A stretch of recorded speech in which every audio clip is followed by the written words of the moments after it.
नमस्कार, मैं अनुराधा आप सभी दर्शकों का बहुत बहुत स्वागत करती हूँ कार्यक्रम विश्व का नाम ईश्वर का संदेश में। दर्शकों, बहुत ही अद्भुत बात कही गई है कि जब जब धर्म की हानि होती है तब तब धर्म की रक्षा करने के लिए ईश्वर इस धरती पर अवतरण करते हैं। आप देख रहे हैं कि चारों ओर भ्रष्टाचार है, अन्याय है। आपके मन से भी ये पुकार उठती होगी कि हे ईश्वर, इस धरती पर कब अवतरण करेंगे? अभी तो आओ, क्योंकि इतना भ्रष्टाचार बढ़ चुका है। तो क्या आपकी ये पुकार ईश्वर तक पहुंच चुकी है? जी हाँ, हम ये मान सकते हैं कि पुकार अब ईश्वर तक पहुंच चुकी है। और किस तरह से धरती पर ईश्वर अवतरण कर सकते हैं, इस विषय पर आज हम चर्चा करेंगे। तमाम जानकारी देने के लिए हमारे साथ स्टूडियो में मौजूद हैं अर्जुन जी, जो लगातार 40 वर्षों से ईश्वर का संदेश जनता में संचालित कर रहे हैं। तो आइए इस विषय पर परिचर्चा करते हैं कि ईश्वर का अवतरण क्या हो चुका है या होने वाला है। तमाम जानकारी के लिए स्वागत करते हैं अर्जुन जी का स्टूडियो में। अर्जुन जी, आपका बहुत बहुत स्वागत है। नमस्कार। अर्जुन जी, जैसा कि आप कह रहे हैं कि आप ईश्वर के अवतरण का संदेश दे रहे हैं, ईश्वर के अवतरण का समय हो चुका है, ये कैसे माना जाए? हाँ जी, देखिए, भगवान का वायदा है कि जब जब धर्म ग्लानि होगी तब तब मैं आऊँगा, अधर्म नाश और सत्य धर्म की स्थापना करूँगा। आज चहुं ओर धर्म की ग्लानि हो रही है। जब धर्म की ग्लानि हो रही है तो भगवान ज़रूर अपने वायदे के अनुसार आएंगे और अधर्म नाश और सत्य धर्म की स्थापना करेंगे। अगर हम बात करें सत्य धर्म की, तो किसे माना जाए कि सत्य धर्म है? वास्तव में श्रेष्ठ कर्म ही धर्म है, कर्म ही पूजा है, यही वास्तविक धर्म है, सच्चा धर्म है। जैसे एक नारी को मैं जानता हूँ जिसने अपने पति को कह दिया था कि भाई अगर गलत कमाई घर में लाओगे तो मैं चूल्हे पर रख दूँगी, लेकिन वही कमाई वो व्यक्ति आश्रमों में ले जाता था और वहाँ उसका बड़ा स्वागत होता था। अब आप बताइए, इन दोनों में से श्रेष्ठ कर्म किसका है, श्रेष्ठ धर्म किसका है? तो क्या माना जाए कि इतने स्पष्ट संदेश को धर्म क्षेत्र स्वीकार क्यों नहीं कर पा रहा है? देखिए, धन के पीछे धृतराष्ट्र बने ये लोग, लोगों से धन उगाने और संभालने में लगे ये लोग, साधना की बजाय साधनों में डूबे ये लोग, धन बल, जन बल और ज्ञान के अहंकार में स्वयं को भगवान माने बैठे ये लोग इस संदेश को क्यों मानेंगे, क्यों जानेंगे? इसका एक उदाहरण देखिएगा। एक बार क्राइस्ट को लगा कि भाई जीते जी तो इन लोगों ने आपको सूली पर चढ़ा दिया, अब आपकी बड़ी मान्यता है, नीचे जाकर देखा जाए कि अब लोग पहचानते भी हैं या नहीं।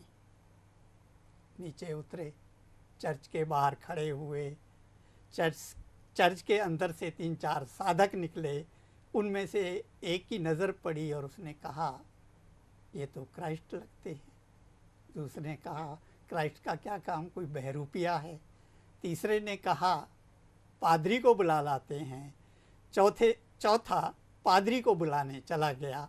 जब पादरी आया, देखा, उसने भी उसे बहरूपिया घोषित कर दिया और कह दिया कि भाई इसको कोठरी में बंद कर दो। साधक चले गए, पादरी जी देखने आए तो क्राइस्ट ने पूछा, पादरी जी क्या आपने भी मुझे नहीं पहचाना? पादरी जी ने कहा, पहचान तो लिया महाराज, पर अब आपका यहाँ क्या काम है? आप आ गए तो हमें कौन पूछेगा? यही कारण है कि कोई अपना प्रभुत्व नहीं छोड़ना चाहता, उस सच्चे परमपिता को कोई पहचानना नहीं चाहता। यही झूठ की दुनिया है, यही अधर्म है, यही पाप है जिसका नाश करने के लिए ही भगवान को आना पड़ता है। भगवान आए हैं। अर्जुन जी, सारी दुनिया जानती है, मानती है कि गीता का ज्ञान भगवान कृष्ण ने दिया था, लेकिन आप कहते हैं कि परमात्मा शिव ने गीता का ज्ञान दिया था और ये अभी भी दे रहे हैं। ऐसा कैसे माना जाए? देखिए, यही प्रश्न पुरी के जगत गुरु शंकराचार्य जी ने भी मुझसे किया था। ये करीब 25-30 साल पहले की बात है। जब उनको ये मेरा पत्र मिला, उन्होंने पढ़ा, तो उन्होंने कहा कि तुम्हारी ये लिखने की हिम्मत कैसे हो, तुम्हें दमखम हो तो मैं अशोक विहार शिव मंदिर में आ रहा हूँ, आकर मुझसे मिलो। चला गया। महाराज जी स्टेज पर विराजमान थे, कोई शिष्य भी थे, कोई साहूकार भी थे, बातचीत चल रही थी, टेप रिकॉर्ड ऑन था। थोड़ी देर के बाद जब उनकी नज़र मेरे पर पड़ी तो पूछते हैं आप कौन हो। मैंने कहा जी मैं वही हूँ जिसको आपने बुलाया था। सब छूट गया, बस सिवाय क्रोध, गुस्सा, लाल पीला होना। फिर कहना बताओ आपने कैसे कहा। मैंने कहा महाराज जी समय दोगे बोलने का तभी तो बता पाऊंगा, समय दे रहा हूँ बोलने के बाद फिर बोलने लग जाए। जब ऐसा कई बार हुआ तो वहाँ के लोगों ने कहा महाराज उन्हें बोलने का समय तो दो। कहते अच्छा ठीक है, आधा घंटा आप बोलो, मैं चुप रहूँगा। मैंने कहा मुझे आधा घंटा नहीं, 2 मिनट चाहिए। जब मैंने उनसे पूछा कि जब गीता ज्ञान दिया जा रहा था किसने सुना था? कहते अर्जुन ने।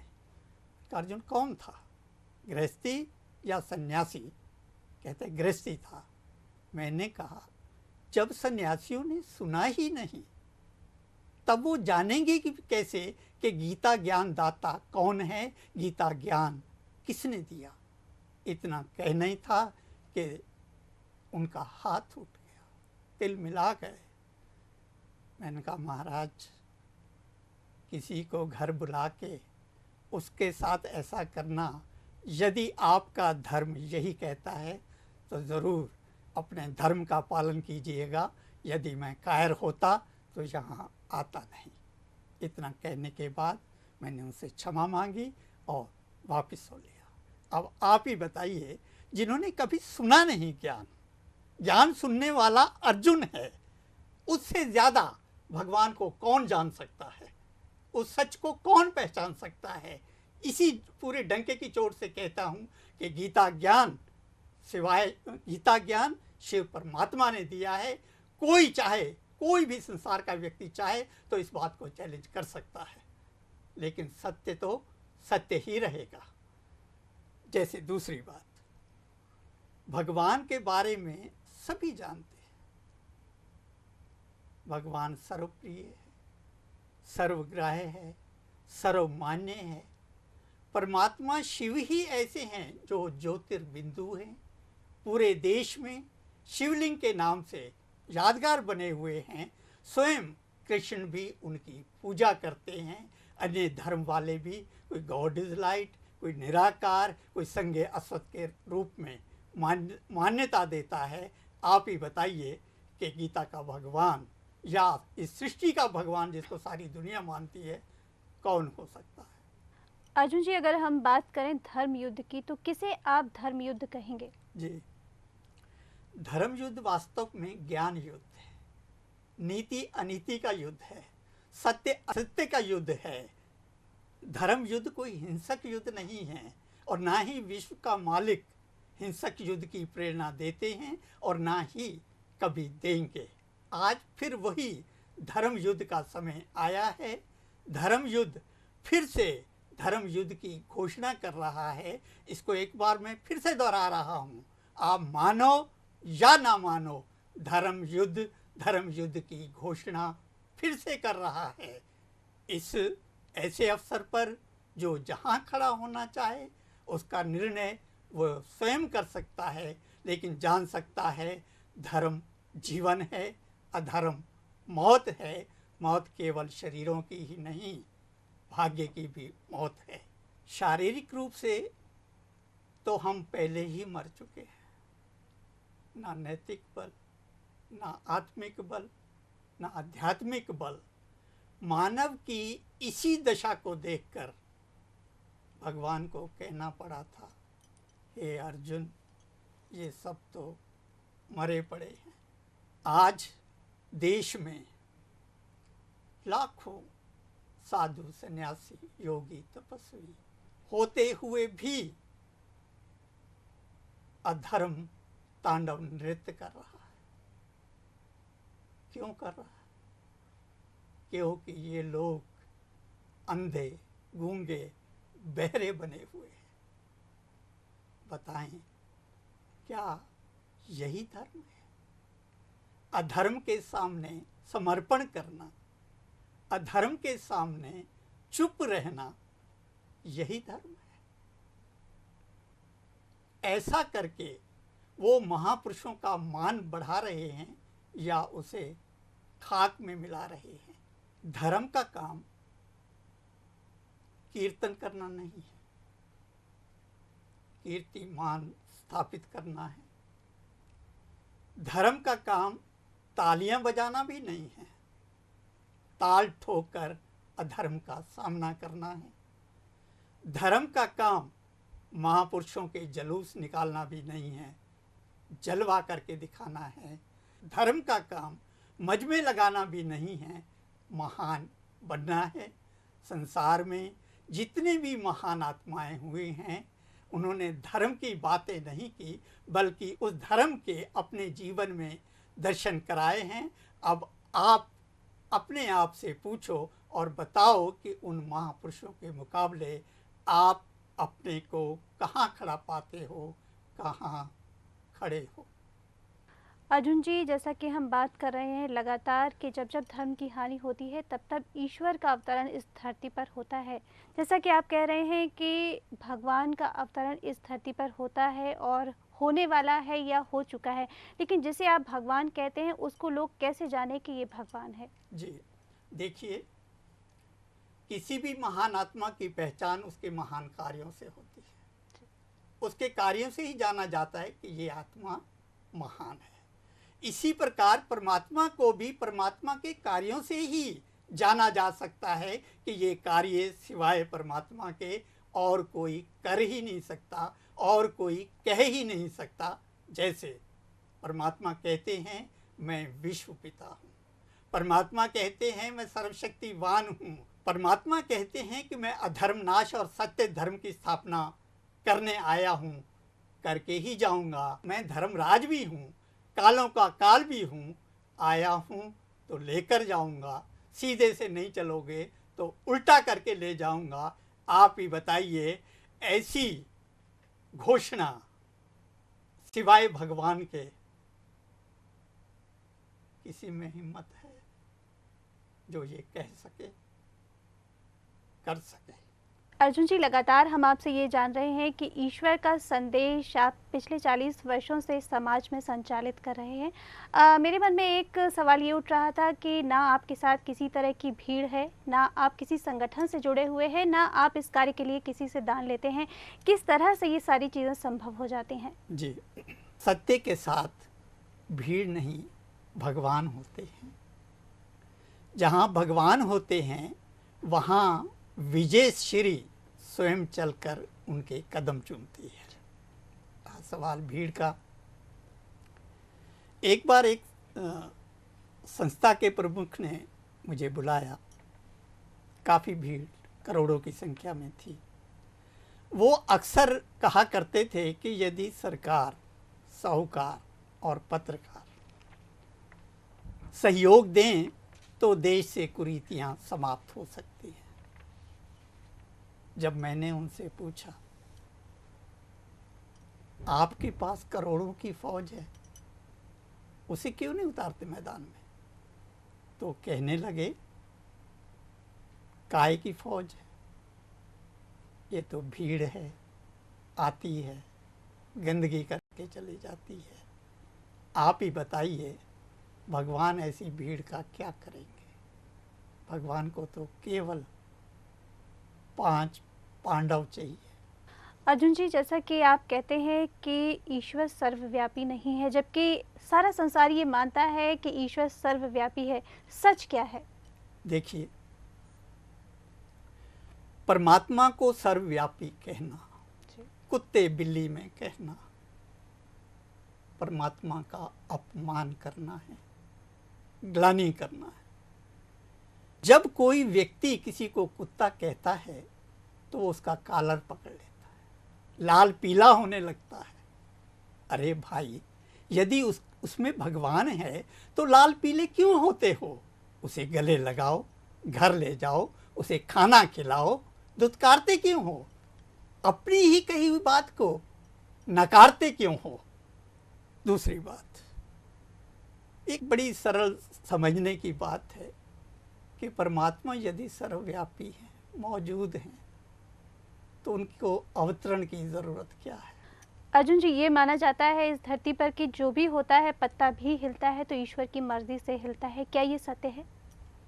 आज देश में 6 महीने की बच्चियों के साथ भी बलात्कार होता है। क्या ये ईश्वर इच्छा से होता है? यही है ईश्वर की इच्छा, यही है ईश्वर के श्रेष्ठ कर्म। पूरे संसार में जितने भी अधर्म, अनीति, दुराचार, बलात्कार हो रहे हैं, ईश्वर इच्छा से हो रहे हैं। अरे नादानो, पत्थर बुद्धि लोगों, जरा तो सोचो, राम की लीला करेगा या रावण लीला करेगा?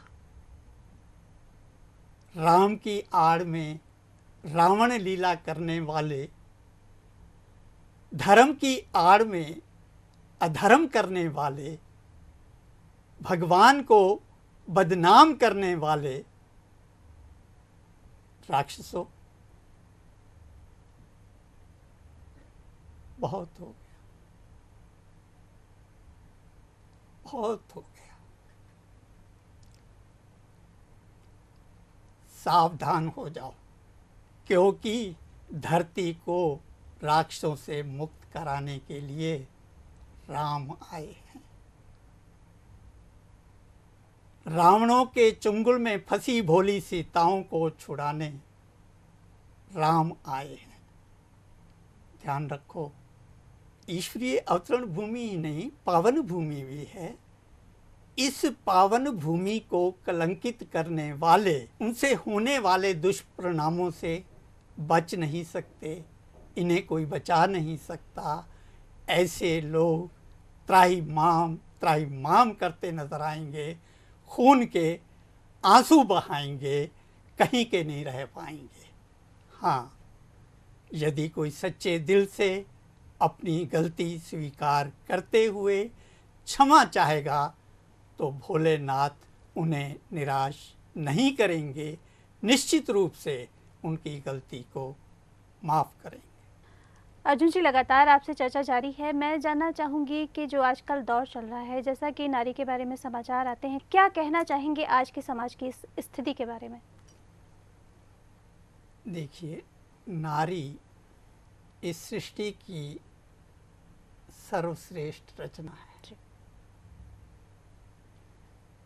इस संसार में 2 भगवान हैं, एक वो है जो दिखाई नहीं देता, दूसरा वो है जिसे हम माँ कहते हैं। कोई भी ईश्वर के गुण माँ में देख सकता है, चाहे त्याग का हो, पालना का हो, सेवा का हो, सभी गुण उसमें मौजूद होते हैं।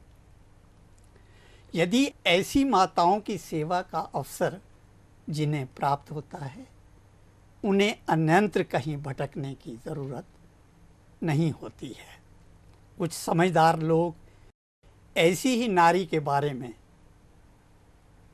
जिससे जन्म लेते हैं, जिसे माँ कहते हैं, उसे ही नरक का द्वार कहते हैं। ऐसा कहने वालों की ना तो ज़बान लड़खड़ाती है और ना ही उन्हें लज्जा आती है।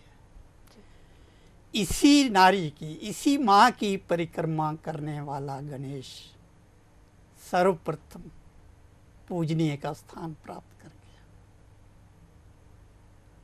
और इसी नारी पर लांछन लगाने वालों ने क्या प्राप्त किया? क्या पाएंगे? अपमान करोगे, अपमान ही पाओगे। मान करोगे, मान ही पाओगे। अर्जुन जी, जैसा कि आजकल देखा जाता है कि भ्रष्टाचार है भी, लेकिन इस समय भ्रष्टाचार को मिटाने के लिए काफ़ी जोर दिया जा रहा है, तरह तरह के प्रयास किए जा रहे हैं, कमेटियां बनाई जा रही है। क्या आपको लगता है कि ऐसे भ्रष्टाचार मिट सकेगा? देखिए, यदि किसी मुर्दे को जीवित किया जा सकता है जी। तो भ्रष्टाचार को मिटाया जा सकता है।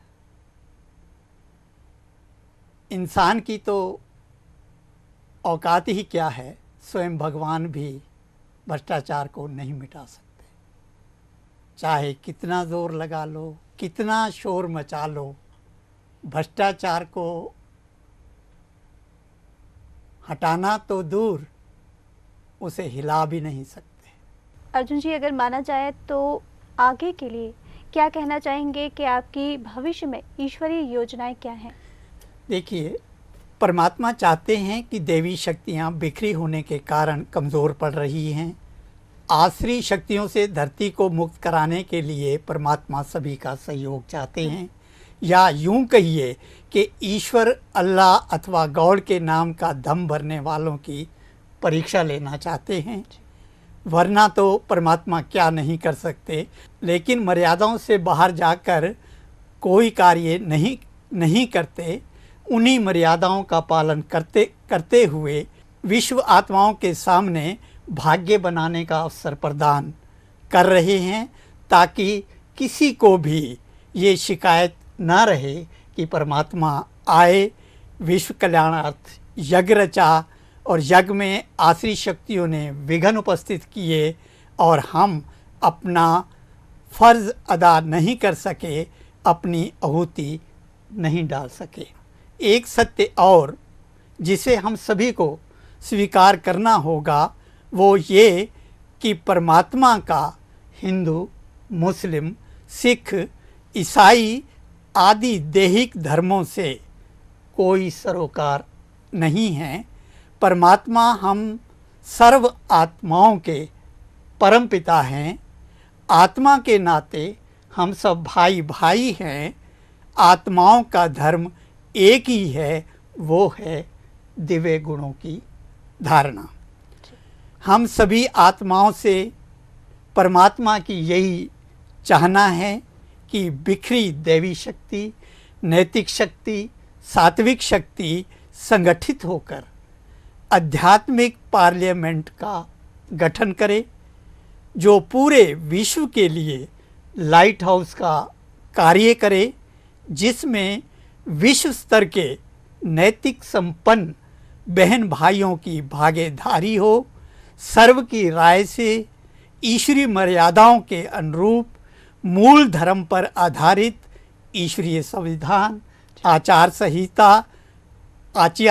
संहिता के साथ नियम और उनकी पालना इस प्रकार से हो जिनके सामने कुरीतियाँ, अधर्म और पाखंड अपना सिर ना उठा सकें। फिर आप देखेंगे देवी शक्तियों के इस विराट स्वरूप के सामने कोई भी आसुरी शक्ति टिक नहीं सकेगी, टिक नहीं पाएगी। हमें इतना ही करना है। शेष विनाश के लिए परमाणु शक्ति और प्रकृति ने अपनी तैयारी पूरी कर रखी है। ईश्वरीय संकल्प को जान लेने के बाद अपने अपने क्षेत्र में महारत हासिल करने वाले बहन भाइयों को निर्णय लेना है कि वे आध्यात्मिक पार्लियामेंट के गठन में किस प्रकार का योगदान कर सकते हैं, करना चाहते हैं। कृपया उसकी रूपरेखा, संरचना एवं प्रारूप आदि के बारे में अपने विचार देंगे, ताकि सर्व के सहयोग से इस गोवर्धन पर्वत को उठाया जा सके, विश्व में नया सवेरा लाया जा सके। ये है ईश्वर की भविष्य योजना। इसी के साथ शिव स्मृति सहित परमपिता परमात्मा की ओर से विश्व आत्माओं को बहुत बहुत बहुत शुभकामनाएं, शुभ भावनाएं और पद्मा पदम दुआओं के साथ ईश्वरीय संदेश वाहक अर्जुन। ये संदेश तब तक अधूरा रहेगा जब तक उस नारी, उस त्याग की मूर्ति पत्नी का, जिनके त्याग, सेवा और सहयोग के बिना ये कार्य संभव ही नहीं था, सर्वप्रथम मैं उस नारी को प्रणाम करता हूँ। दूसरा प्रणाम मैं उस नारी को करता हूँ जिसने मुझे जन्म दिया, इस योग्य बनाया। तीसरे, उस परमपिता परमात्मा और परमपिता परमात्मा शिव की शक्ति दुर्गा, जगदम्बा, सरस्वती और उनकी सहयोगी आत्माओं को, जिन्होंने मिलकर इस पत्थर को तराशा, पारस बनाया, उन सभी का सहृदय से आभार प्रकट करना चाहते हुए भी कर नहीं सकता, क्योंकि ऐसा करने के लिए ना तो मेरे पास शब्द हैं और ना ही अभी तक ऐसे कोई शब्द बने हैं। अंत में संदेश देने में किसी भी प्रकार की हुई त्रुटि के लिए क्षमा प्रार्थी हूँ। साथ ही सभी साधु संतों, ऋषि मुनियों, योगी तपस्वियों का, महान भावों का, विश्व आत्माओं का, विश्व की सभी माताओं को बारंबार प्रणाम करता हूँ, बारंबार नमन करता हूँ, नमन करता रहूँगा। ओम शांति। तो दर्शकों, यहाँ पर अर्जुन जी ने गागर में सागर भरने का काम किया, एक अद्भुत संदेश आपको दिया है। मैं मान सकती हूँ कि ये आत्मसात आप ज़रूर करेंगे। ईश्वर का संदेश मानकर आप इसे आत्मसात करिए। खुश रहिए, प्रसन्न रहिए। इसी कामना के साथ आज के कार्यक्रम को हम यहीं पर विराम देंगे। अर्जुन जी, आपसे भी कहना चाहेंगे कि बहुत ही अद्भुत संदेश आपने समाज को दिया है, उसके लिए आपका बहुत बहुत धन्यवाद। आपको नमस्कार। बहुत नमस्कार।